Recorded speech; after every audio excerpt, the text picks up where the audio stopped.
Americana.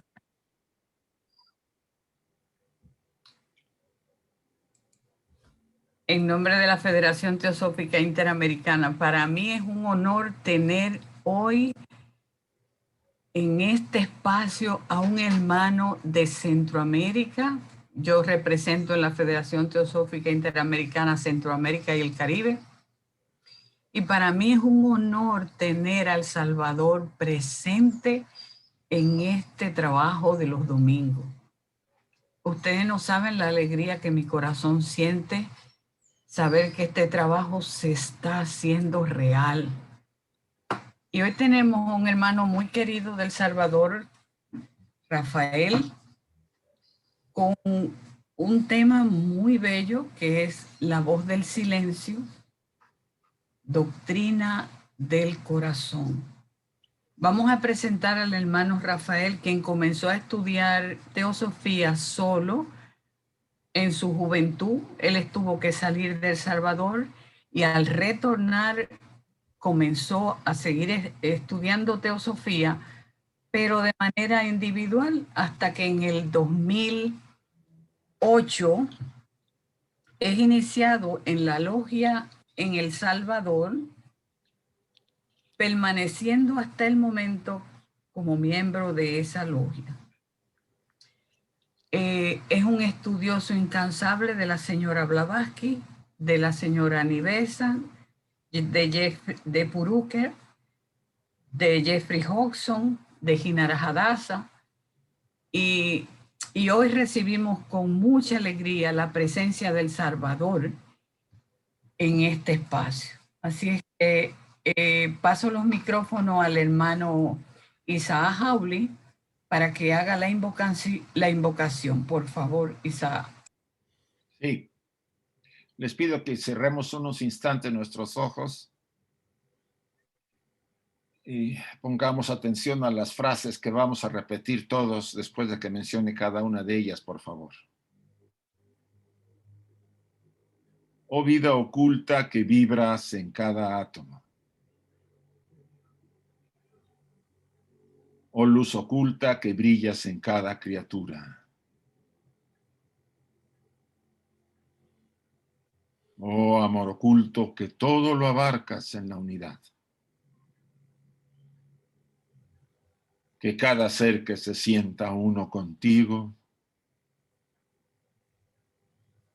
sepa por lo tanto que es uno con todos los demás.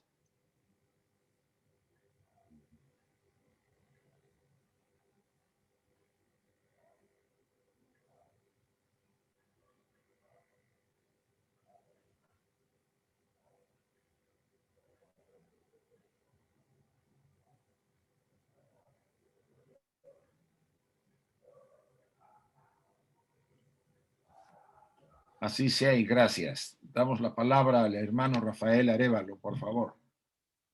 Muchas gracias, hermanos.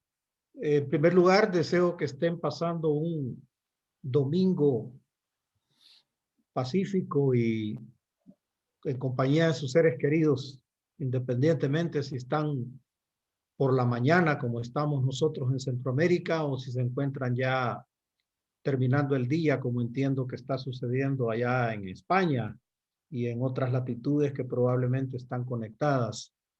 Para mí es un verdadero encanto, un verdadero privilegio estar aquí con ustedes para poder compartir esta charla de un tema tan interesante y tan profundo como es la doctrina del corazón, que está contenida en la obra muy conocida de Madame Blavatsky, que se titula La voz del silencio. Ustedes podrán ver un detalle puramente semántico que lo voy a comentar después, a continuación, y es que yo me reservo no decir la voz del silencio, sino que la voz del silencio. Vamos a explicar un poquito ese detalle y luego vamos a continuar con el tema.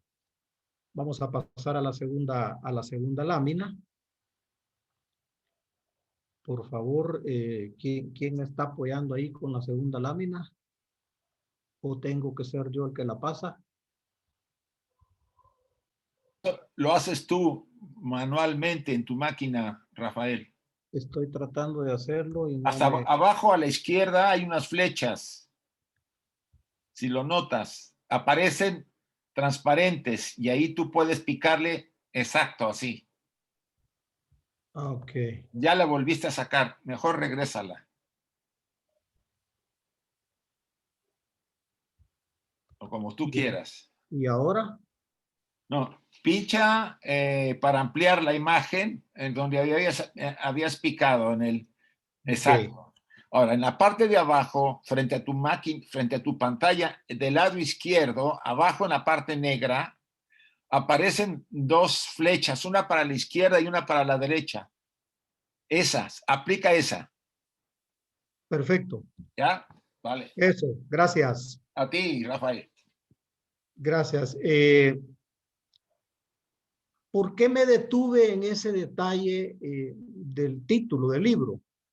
Porque consideraba que es más que semántico el detalle en que vamos a comenzar el tema. Por ejemplo, aquí en el extremo derecho alcanzamos a ver una reproducción del libro en inglés, ¿verdad? Y dice, The Voice of the Silence. No dice The Voice of Silence, como también se podría aceptar en el inglés que se dijera ese nombre, ese título, ¿no? Podría perfectamente en inglés ser correcto decir The Voice of Silence, ¿verdad? Pero hay un detalle de que la palabra the o the, como la quieran pronunciar según la entonación británica o norteamericana, nos está diciendo que no es lo mismo hablar de el silencio que del silencio. De el silencio que del silencio. ¿Qué es lo que implica esto que aparentemente no es más que semántica?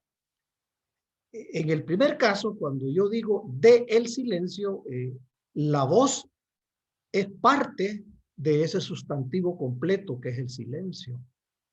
En cambio, en el segundo, digamos, en el segundo predicado, la voz es una cualidad de pertenencia del sustantivo.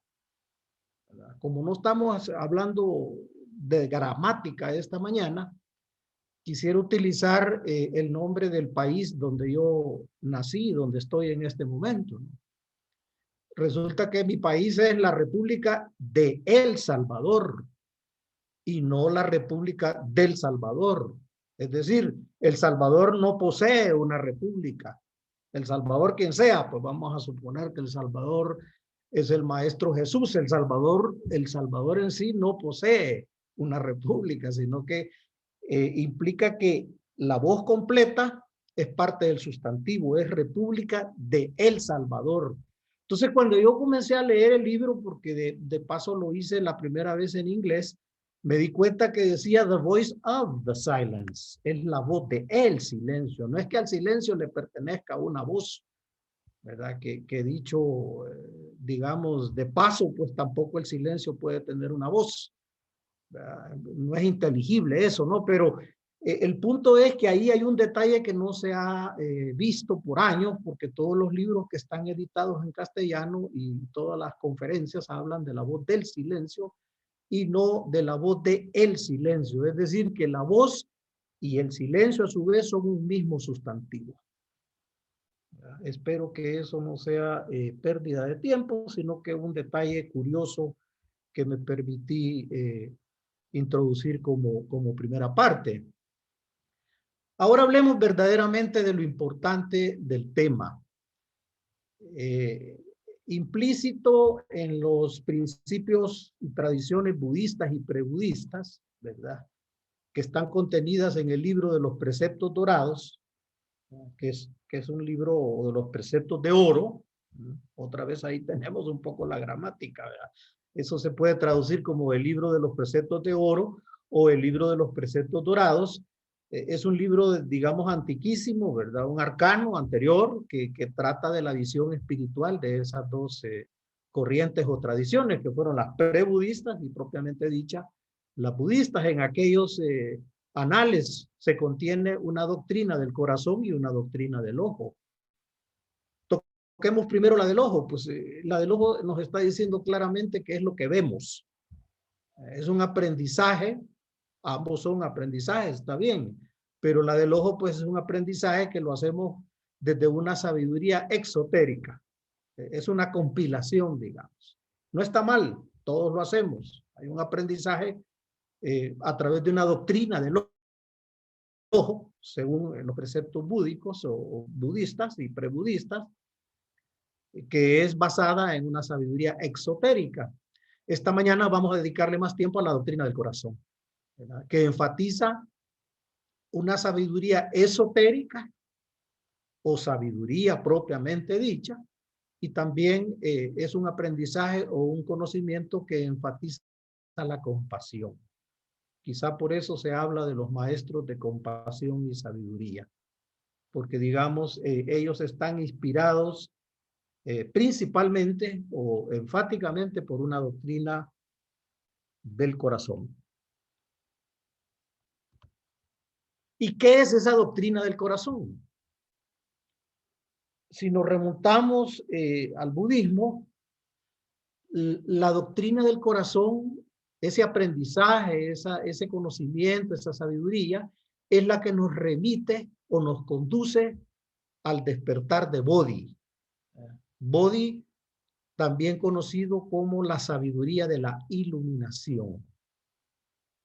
Tiene que ver entonces con luz, tiene que ver con un despertar, y la palabra Bodhi de alguna forma proviene de este arbolito, ¿verdad? Donde está sentado el maestro Buda, el iluminado, al pie de ese árbol, porque según cuentan las leyendas y las narraciones, pues ese árbol es donde él alcanza precisamente ese grado de iluminación, donde la luz, digamos, búdica del intelecto y del espíritu superior lo hace a él un ser de luz, un ser con sabiduría iluminada.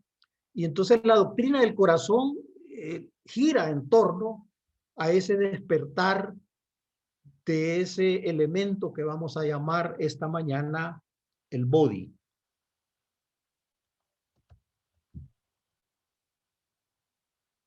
Es el caso que Elena Petrovna Blavatsky escribió Isis sin velo y la doctrina secreta, siempre citando incomparablemente autores, obras científicas, teológicas, filosóficas, escrituras sagradas, ¿verdad? Incluso hay algunos críticos que han llevado al extremo de decir que Madame Blavatsky se detiene mucho en estar, digamos, citando las fuentes, ¿verdad?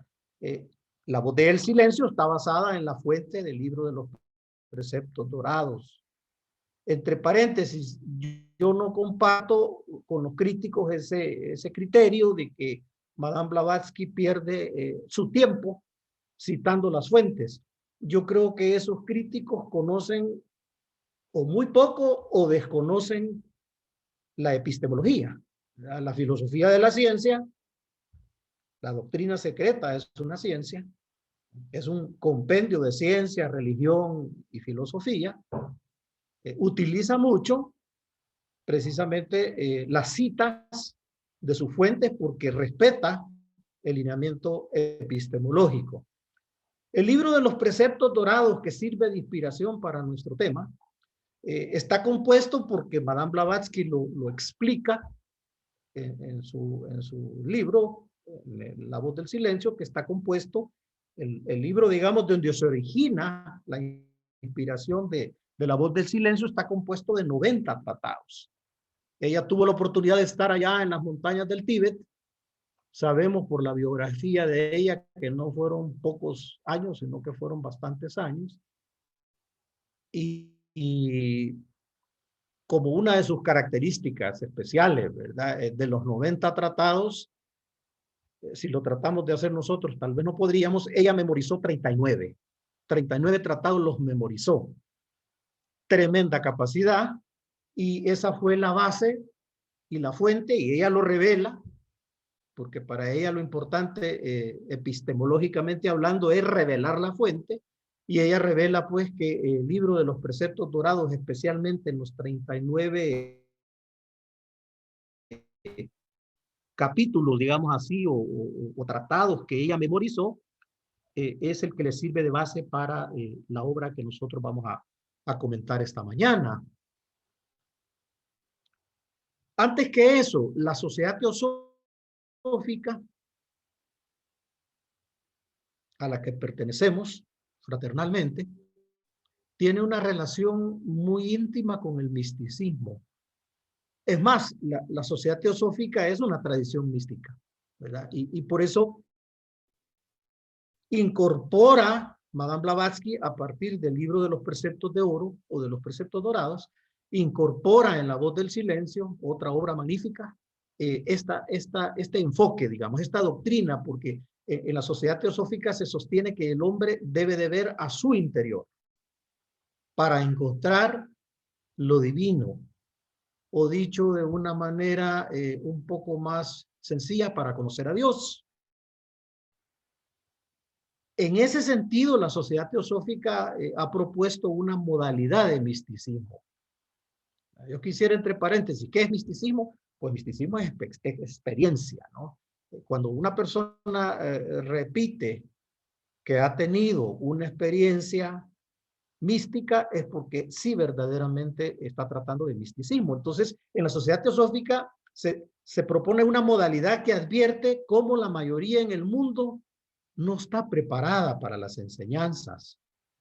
Y por eso es que escuchamos que nuestra sociedad es un núcleo. No es un estadio lleno de personas, es un núcleo, ¿verdad? De hermanos que estamos dispuestos a reunirnos, no importa si somos 4.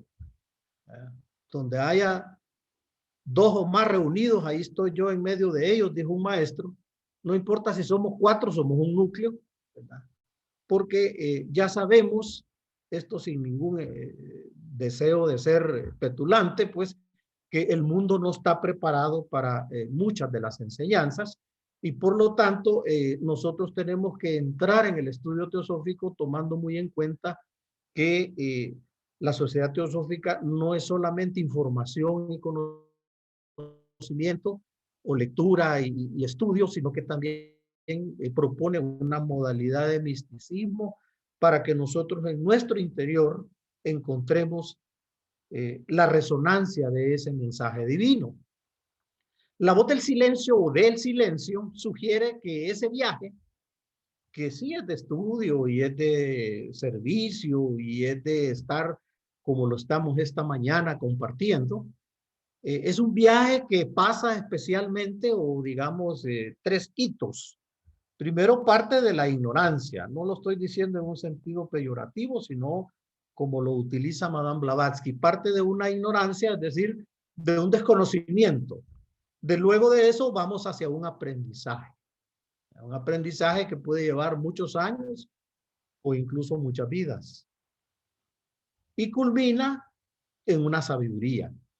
Y ya una sabiduría sí ya viene a ser precisamente la experiencia mística o el misticismo del que estamos hablando. Entonces, ignorancia, partir de nada, partir de donde nos encontramos. Yo recuerdo cuando tenía 22 años, tomé mi primer libro de teosofía a los pies del maestro. La primera pregunta boba, ignorante que yo me hacía es, ¿quién es el maestro? ¿Cuál será el maestro? ¿De quién estarán hablando cuando hablan del maestro? Y pasaron muchos años para llegar a comprender con cierto grado de misticismo quién era el maestro. Luego va el aprendizaje y luego vamos subiendo hacia ese peldaño superior que viene a ser la sabiduría. Hablemos del libro. A propósito, yo les recomiendo a los que todavía no lo han leído que lo lean. La invitación se basa en una un poquito cómoda, haragana. Es un libro pequeño, no es un libro grueso, no es un libro grande, es un libro pequeño de pocas páginas. Relativamente hablando, tiene pocas páginas y está escrito en un mensaje o en un lenguaje alegórico, poético. A los que nos gusta la poesía, pues nos encontramos en nuestra mermelada cuando leemos La voz del silencio. Ese libro está dividido en 3 fragmentos. El primer fragmento nos habla o está nombrado con el mismo título del libro. Se llama La voz del silencio. El segundo fragmento se titula Los 2 senderos. Y el tercero se titula Los 7 portales. Una vez, hermanos, abrimos el libro, por lo menos en el que yo poseo a mano izquierda, en la página, digamos, del anverso de la primera página, encontramos la dedicatoria para el núcleo. Dice, en pocas palabras, la dedicatoria, dedicado a los pocos. Madame Blavatsky dedica el libro La voz del silencio a los pocos.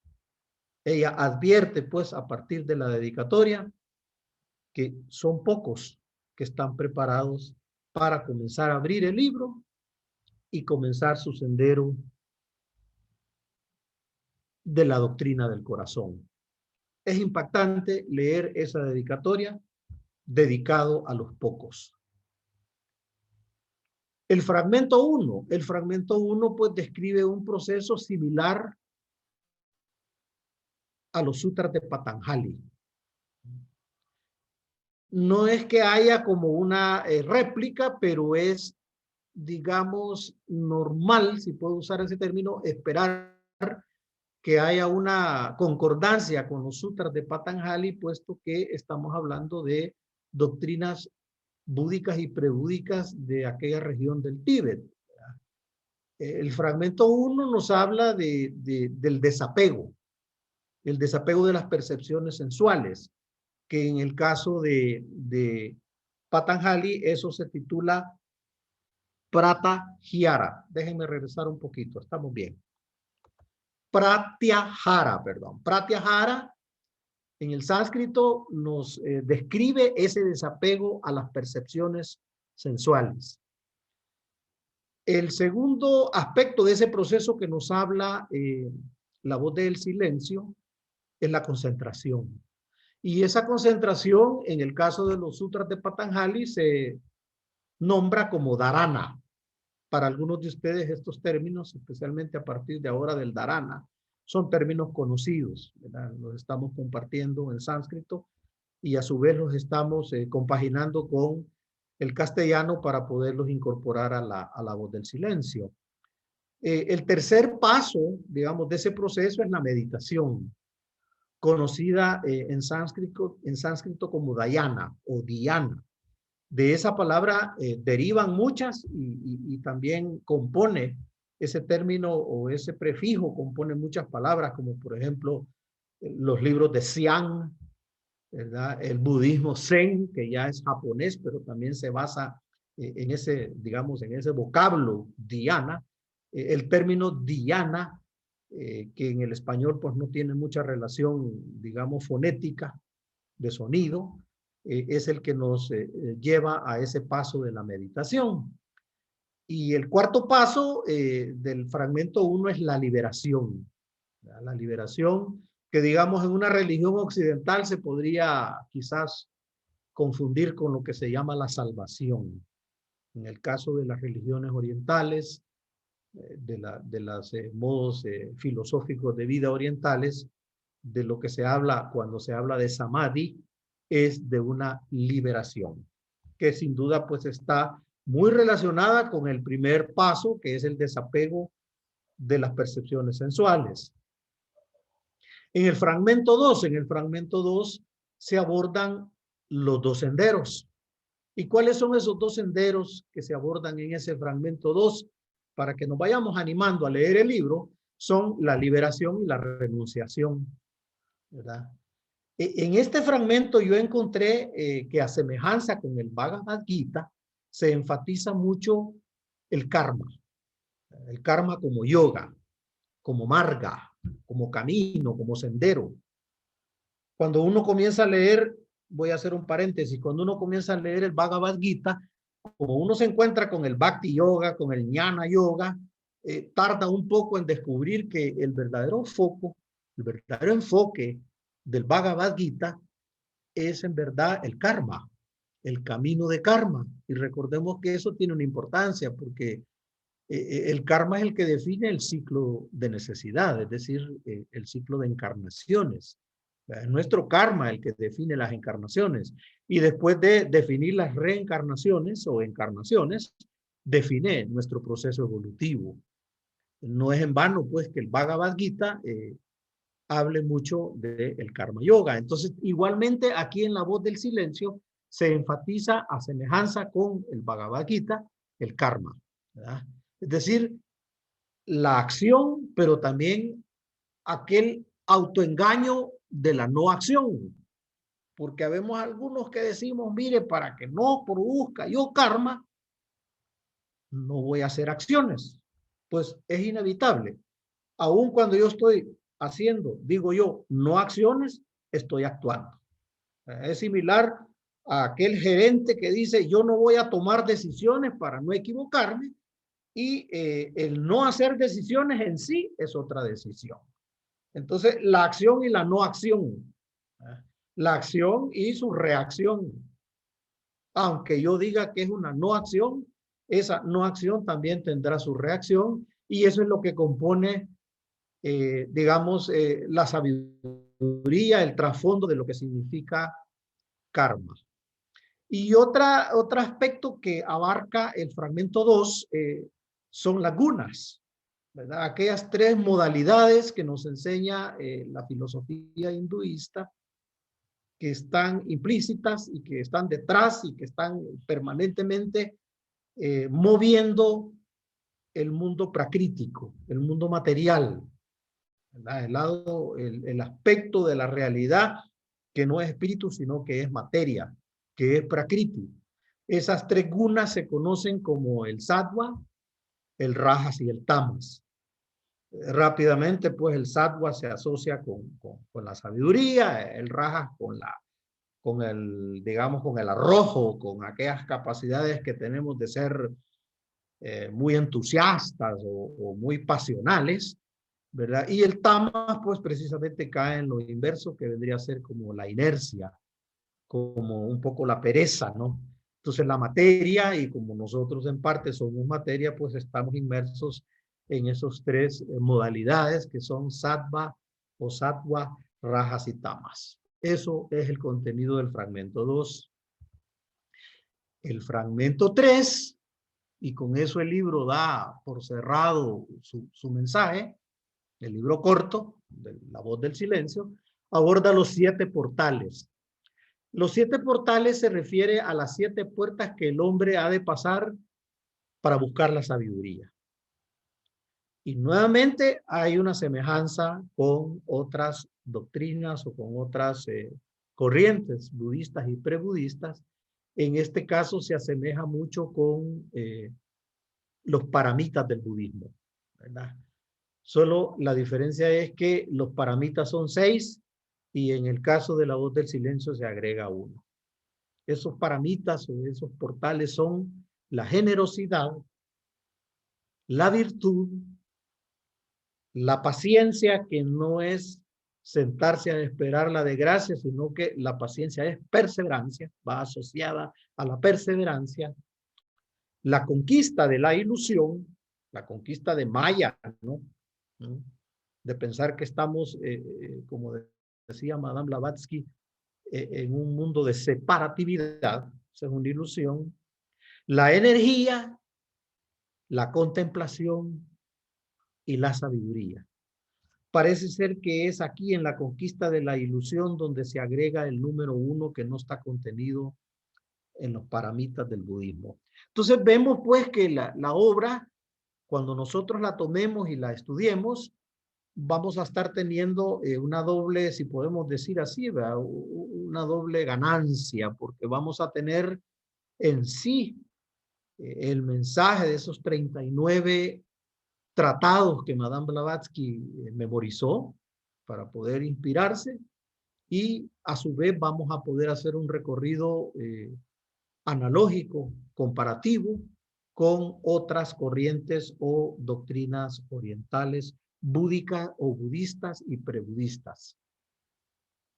Vamos a destacar el fragmento 1 esta mañana, este día domingo. En el fragmento 1, y aquí ya estoy textualmente citando, Madame Blavatsky comienza diciéndonos, indicándonos que estas instrucciones que están contenidas en este fragmento 1 son precisamente para los que ignoran los peligros de aquellas facultades psíquicas inferiores que todos nosotros poseemos. Esas facultades psíquicas en el idioma Pali se conocen como Iti, y en el sánscrito muy similar se les nombra como siddhis. Se trata pues de energías mentales que nosotros como seres humanos poseemos, pero que debemos de conocer para evitar los peligros, dice Madame Blavatsky, de, digamos, la porción que tiene que ver con facultades inferiores. Aquel que pretenda oír la voz del nada. El nada es el sonido insonoro, y comprenderla tiene que enterarse de la naturaleza de la concentración intensa sobre un objeto. Esa concentración intensa en la obra se le nombra como dharana. Todos ustedes que meditan, voy a hacerme a un lado, son ustedes los que meditan, se concentran intensamente sobre un objeto. Vamos a suponer que algunos no meditan, trabajan. Los que trabajan se concentran intensamente sobre su objeto, ¿verdad? Entonces, dharana, concentración, es un requisito, una condición para escuchar la voz del sonido insonoro. Habiéndonos vuelto indiferentes a los objetos de la percepción, como discípulos, vamos a ir en busca del Raja, del rey de los sentidos, hacia el productor del pensamiento, porque el pensamiento, decía Madame Blavatsky, es aquel que también despierta la ilusión. Pero nosotros vamos a buscar el Raja. Yo supongo que por eso el camino yoga que la Sociedad Teosófica sugiere es el Raja Yoga, porque tiene que ver precisamente con ese rey de los sentidos, con ese rey que domina las capacidades sensoriales y también las capacidades psíquicas inferiores.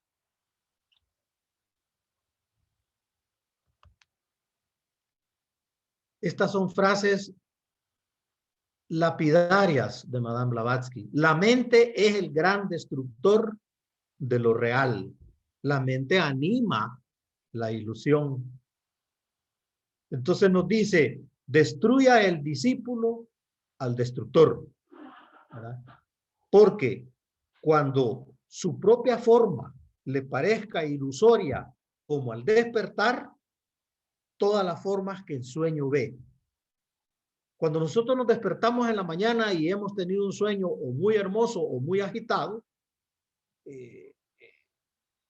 es una comparación de cómo al despertar a la voz del silencio vamos a ver aquellas formas que quedaron ya atrás en un sueño, ¿verdad? Porque cuando su propia forma le parezca ilusoria, como nos sucede al despertar, veremos que todas aquellas formas que vimos en los sueños pertenecen al sueño. En este caso, con el despertar del body, vamos a comprender que esas formas pertenecen a lo irreal. De lo irreal, condúcenos a lo real. Cuando el discípulo haya oído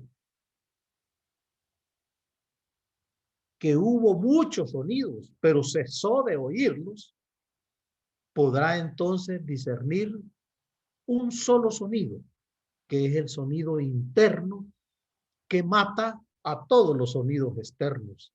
Y ese sonido interno equivale a discernir el uno, la unidad, no la separatividad, sino la unidad. Cuando hayamos cesado de oír los muchos sonidos, entonces vamos a discernir que podemos escuchar el sonido uno.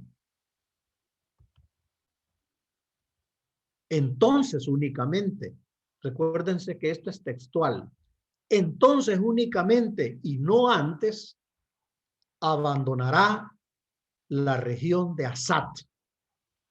Otro término en sánscrito muy importante, el término Sat. Sat, Chit, Ananda.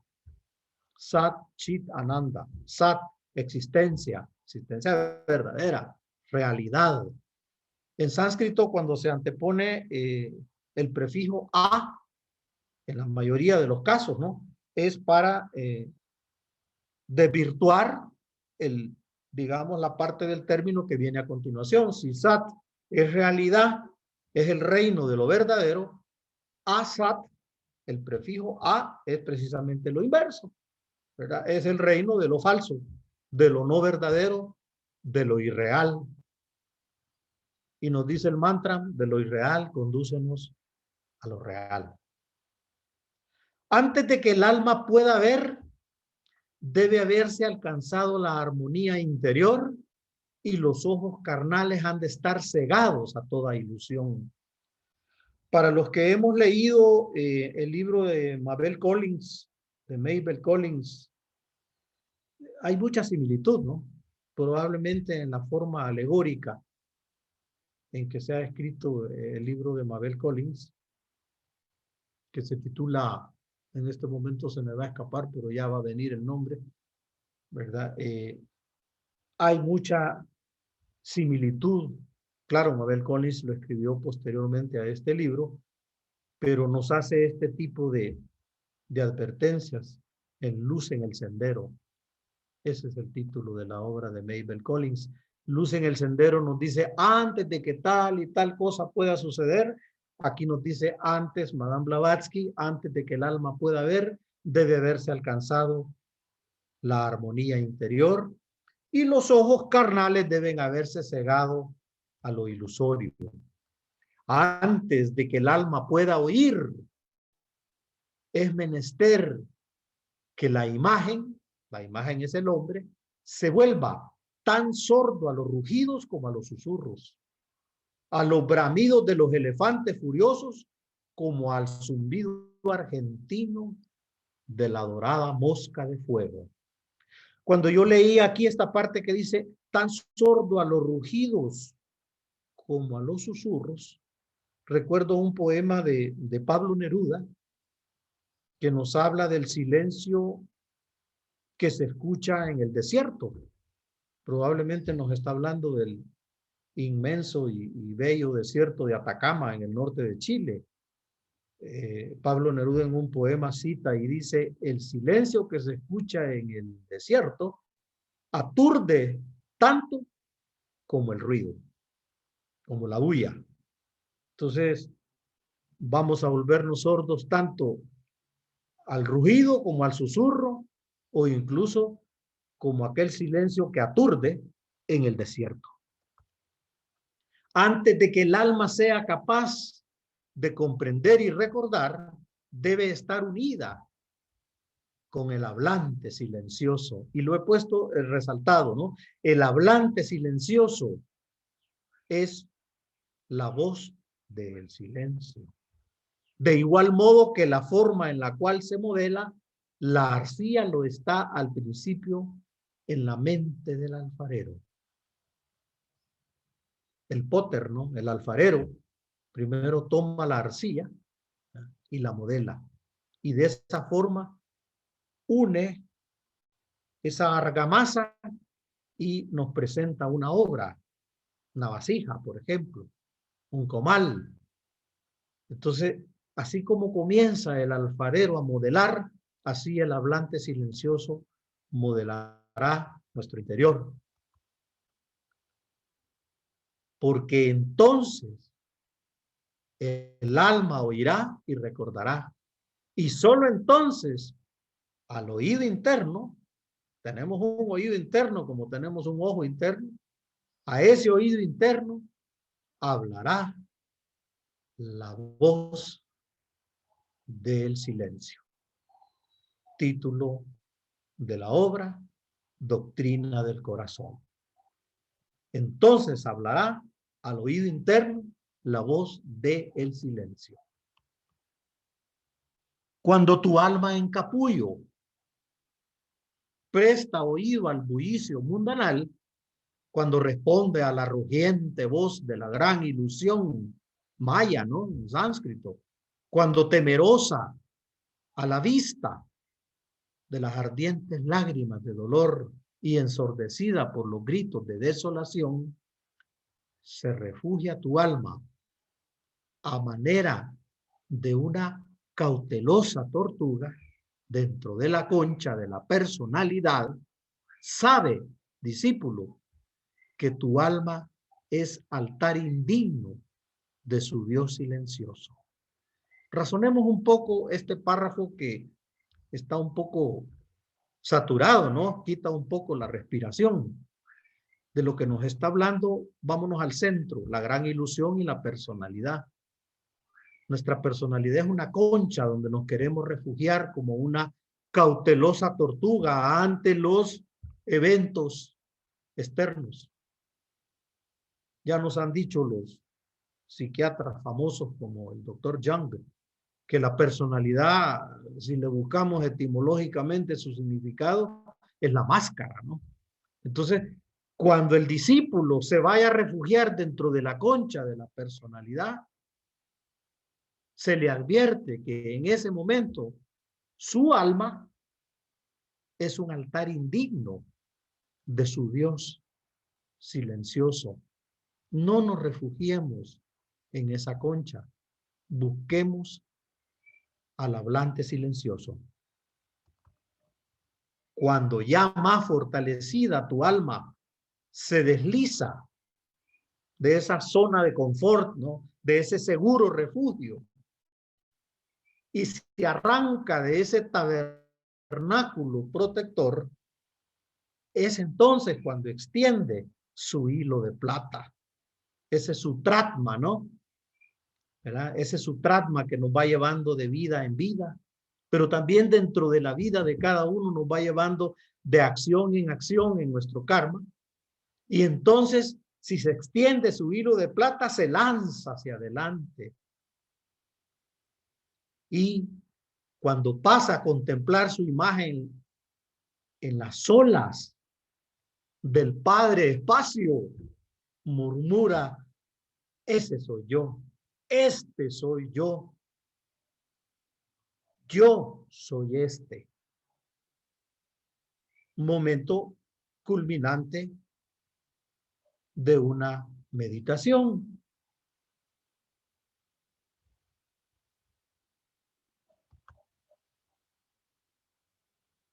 Monta entonces el ave de vida, monta sobre el ave de vida si pretendes saber, y abandona tu vida si quieres vivir, como esta semilla, ¿no? Hay que morir para vivir. La semilla se pierde en medio de la tierra, se destruye, se abandona a sí misma para poder vivir en el siguiente paso, en la siguiente etapa, que en este dibujo es la plántula, ¿no? Es la vida. Porque la vida parece que termina, pero la vida no termina. La vida continúa. La muerte es un paso. La semilla que se deshace dentro de la tierra se abandona. Es más, el agricultor va y la entierra y la abandona, porque si la está escarbando para ver qué es lo que está pasando, ahí debajo lo que está haciendo es terminando con la vida de la planta. Hay que abandonar tu vida si quieres vivir. 3 vestíbulos, oh fatigado peregrino, conducen al término de los penosos trabajos. 3 vestíbulos, oh vencedor de Mara. Mara, recordemos que son aquellas malas inclinaciones que se le revelaron al señor Buda durante su iluminación bajo el árbol de Bodhi. Oh vencedor de Mara, te conducirán por 3 diversos estados al cuarto y de ahí a los 7 mundos, a los mundos del eterno reposo, de la paz, de la tranquilidad.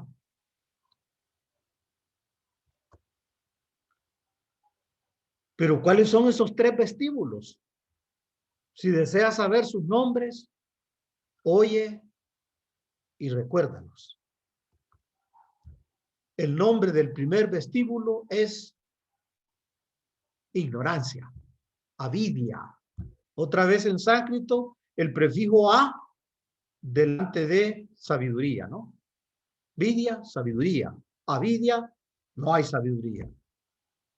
Se escaseó la sabiduría, se acabó. Es el vestíbulo que tú viste, ¿sí? En que tú viviste y en que tú viste la luz en que vives y en que morirás. Esa es la ignorancia, ¿no? En el que tú viste una luz en la que vives y en que morirás. El nombre del segundo vestíbulo ya tiene que ver con aquella grada que veíamos antes. El aprendizaje es el vestíbulo de la instrucción. Quizá por eso se llaman instructores, ¿no? Otros son maestros, pero también hay instructores. Se llaman a sí mismos ellos instructores. En ese vestíbulo encontrará tu alma las flores de vida. Y aquí hay una frase muy famosa de Madame Blavatsky. Pero debajo de cada flor, una serpiente enroscada. La serpiente, recordemos que es representación de sabiduría. El nombre del tercer vestíbulo es sabiduría, más allá de la cual se extienden las aguas sin orillas del Akshara. Akshara, la fuente inagotable de conocimiento, la fuente inagotable de omnisciencia. Hemos visto los 3 vestíbulos.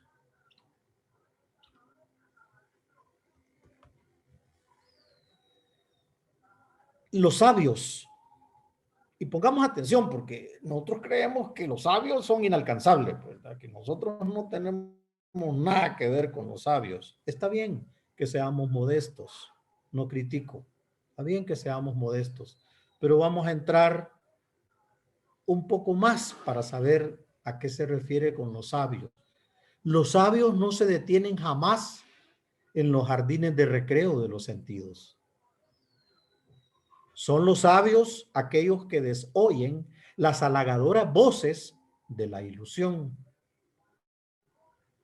Si ya estamos haciendo cualquiera de esas 2 virtudes, realizándolas, pues alejándonos o al menos no deteniéndonos en los jardines de recreo de los sentidos o de las halagadoras voces de la ilusión, nos estamos pareciendo a los sabios.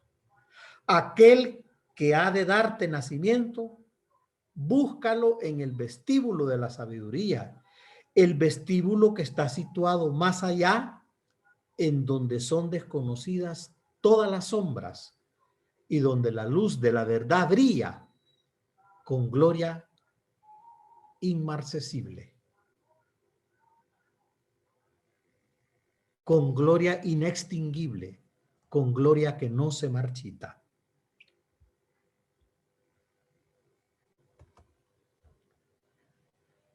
Si desde el vestíbulo de la sabiduría pretendes pasar al valle de la bienaventuranza, cierra por completo tus sentidos, discípulo, ¿verdad?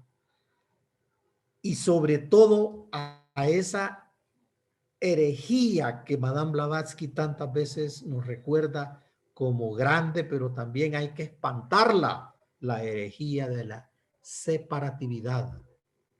Cierra por completo tus sentidos a la herejía grande pero espantable de la herejía de la separatividad que te aparta de los demás. Somos uno. No permitas que tú, que has nacido del cielo, sumido en el mar de Maya, en el mar de materia y de ilusión, se desprenda de su Padre universal, que es su alma. Ayer nada menos hablábamos en nuestra logia de la tercera proposición fundamental de Cosmogénesis. El alma emanando del alma superior. Nosotros somos hijos de un alma superior, de un Padre superior, del que habló el maestro Rabí Jesús de Nazaret. Cuando él hablaba de su Padre, hablaba de una experiencia mística. No hablaba de un señor con barba, más viejito, sentado en el cielo, dictando reglas, castigando, sonriendo, como si fuera uno de nosotros. Hablaba de su Padre universal, de su experiencia mística. Y antes deja que el ígneo poder se retire. Ese ígneo poder que tenemos se retire al recinto más interno, que es la cámara del corazón. Por eso la doctrina del corazón. Y esa es la morada de la madre del mundo. Poético, ¿no?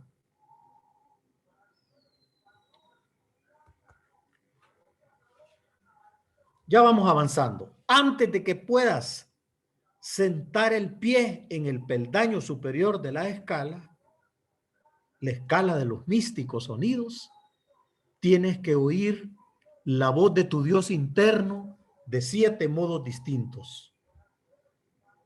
Y lo relata de esta forma, como la melodiosa voz del ruiseñor entonando un canto de despedida a su compañera. Ese es el primer escenario de ese canto. El segundo es como el sonido de un címbalo argentino de los Dayanis despertando las centelleantes estrellas. El címbalo es un instrumento, ¿no? El tercero suena como el lamento melodioso del espíritu del océano, aprisionado dentro de su concha. Otra vez me veo obligado a citar a Pablo Neruda. Dice Pablo Neruda que al tomar una concha y colocarla sobre nuestro oído, ahí está el océano. Ahí quedó aprisionado el mar. Ahí lo escuchamos. ¿Cómo quisiéramos encontrar algo parecido a una concha para poder escuchar el sonido que quedó aprisionado del silencio? El cuarto va seguido del canto de la vina. Y ahí sí yo dije, ¿qué es la vina? Pues tuve que ir a buscar quién era la vina, y la vina es este curioso instrumento, muy similar a la cítara, ¿no? Ella canta, pues. Produce un sonido precioso para la quietud. El quinto es a manera de flauta de bambú. Ustedes saben cómo suenan las flautas de bambú. Yo tengo la suerte de tener una que me la regalaron. Me la regaló un amigo chino, porque parece que los chinos hacen las flautas de bambú, que suena vibrante al oído y luego se convierte en sonido de trompeta. Y el último vibra como el sordo retumbar de una nube tempestuosa.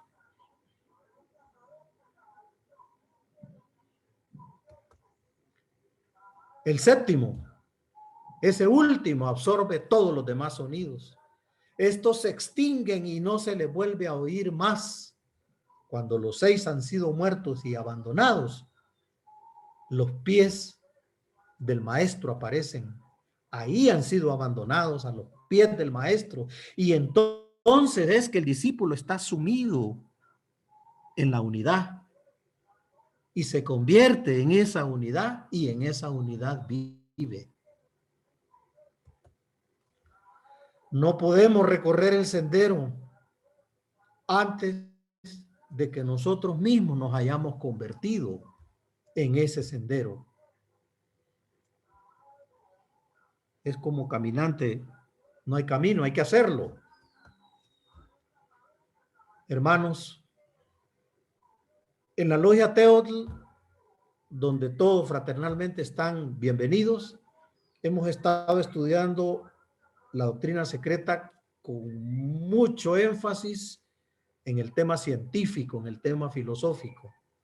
El tema de esta mañana, que la sociedad que yo con orgullo represento, la Sociedad Teosófica Teotl de la República de El Salvador, este tema que les hemos humildemente ofrecido se sale del aspecto científico y filosófico para dejarlos reposando en el remanso del espíritu. Un tema que tiene que ver con la doctrina del corazón. Muchas gracias. Le cedo la palabra, hermano Jauli. Sí, gracias, Rafael, muy amable, de veras, nos encanta tu presentación y le quiero dar la palabra a Magali para que ella te despida, permíteme.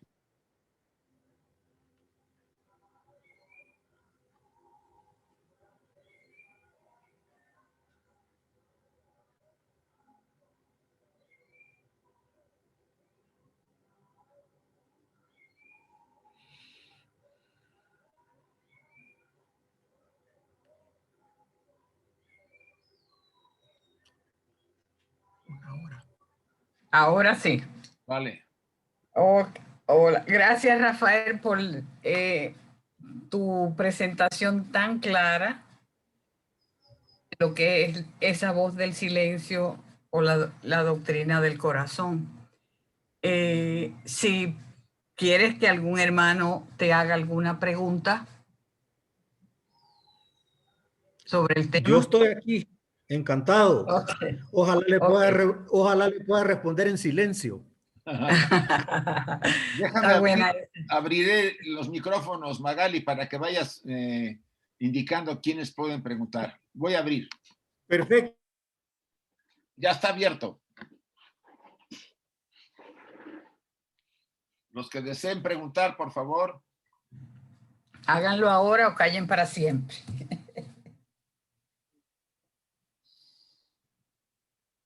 Hola, nadie. Oh, pero explicaste muy bien, Rafael. Está Federica Lapín. Ah, bueno, pásela adelante entonces, por favor. Muchas gracias, muchas felicidades por la presentación. Tengo un comentario y una pregunta. Cuando en la música se ejecuta una nota o está ejecutando una orquesta una obra, precisamente los silencios sirven para dar paso a otra frase, a otro lenguaje, a otro movimiento musical. Pero es impresionante porque todos los armónicos que configuran el acorde último precisamente pueden viajar a través del silencio y convertirse en luz para la siguiente frase. Si usáramos esa alegoría musical, cuando el silencio se hace presente, estos armónicos que se transforman en luz, ¿quién los transforma? ¿El cuerpo, el alma o el espíritu? Muchas gracias.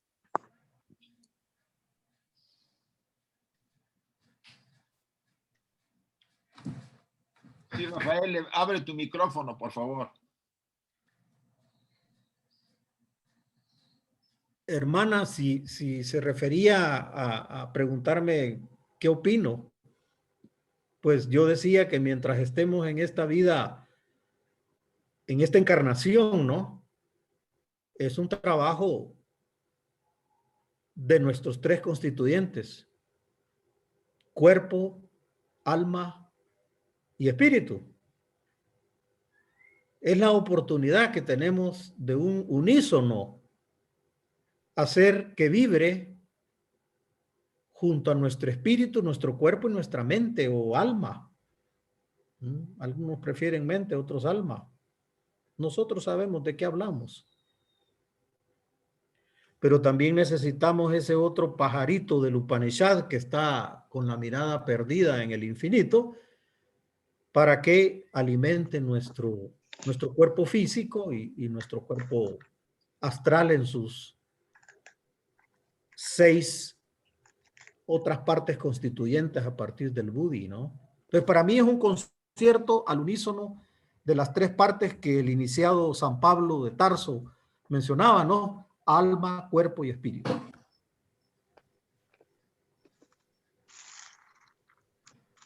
Gracias. Ahora está Enrique Hernández, creo. Muy bien. Sí. La pregunta va similar a esta. Estos instrumentos, ¿cómo podemos poner una analogía para poder entender? Qué mal está el micrófono. Hay una falla. Enrique, no se oye tu petición.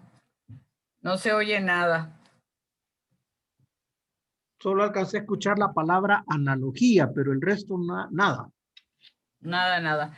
Si hay otra persona en lo que el hermano Enrique... ¿Y ahora? Ahora sí, mijo, ahora sí. ¿Me escucha ahí? Sí, sí. Ahora sí. Ok, que mi pregunta era más o menos similar a la de la hermana anterior, que cómo puede poner a través de una analogía cada instrumento como que no sea solamente la música, sino una actuación o más o menos. Gracias. Sí, fue muy ilustrativa la analogía que hizo nuestra hermana, ¿no? Realmente en los momentos de pausa de la música es cuando regresa la inspiración, ¿no? Pero yo creo que sucede lo mismo en el teatro. Y especialmente en el teatro mímico, ¿no? Donde virtuosamente, sin palabras, pero sí con señales, ¿no? Con gesticulaciones,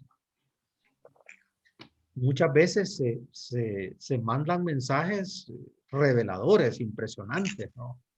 En el caso del teatro mímico y en el teatro convencional también, ¿no? Pero quise irme al mímico porque es como que hay más creatividad en la expresión corporal, incluso, ¿verdad? Que en las palabras, ¿no? Porque el lenguaje, pues sabemos que por excelencia, pues ha sido el hombre, dicen los antropólogos, primero se comunicó y después se elaboró conceptos. El lenguaje ha sido, pues, por excelencia una virtud, un compañero inseparable del hombre, ¿no? Pero igual es la mímica, ¿no? El lenguaje corporal, ¿no? ¿Verdad? El que nos dejó y nos heredó el fantástico, genial Marcel Marceau con su teatro mímico, ¿no? Ahí también hay una representación sin hacer un sonido, ¿no? De la grandiosidad de un mensaje. Se me ocurre eso porque en pintura dejo mucho que desear y en poesía me encanta, me gusta mucho leer poesía, disfrutar poesía y la poesía tiene una elaboración artesanal de palabras que en sí mandan precisamente un sonido comunicativo al ser, ¿no? En la poesía no hay una trama como en la novela, pero sí hay toda una representación del espíritu, sea de forma dramática, sea de forma lírica o sea de forma trágica, ¿no? Esa es como, digamos, la característica de la poesía. Hay un presidente de nuestra sociedad que se le reconoce como haber sido el más estético, el más dedicado al arte. Quizá por eso me gusta, pues prefiero leerlo en alguna ocasión, y es el presidente Jinarajadasa. Sus obras pues tienen mucho relación analógica para la pregunta del hermano. No es que lo estoy mandando para allá, pero se lo recomiendo. Le va a dar mejores respuestas que yo.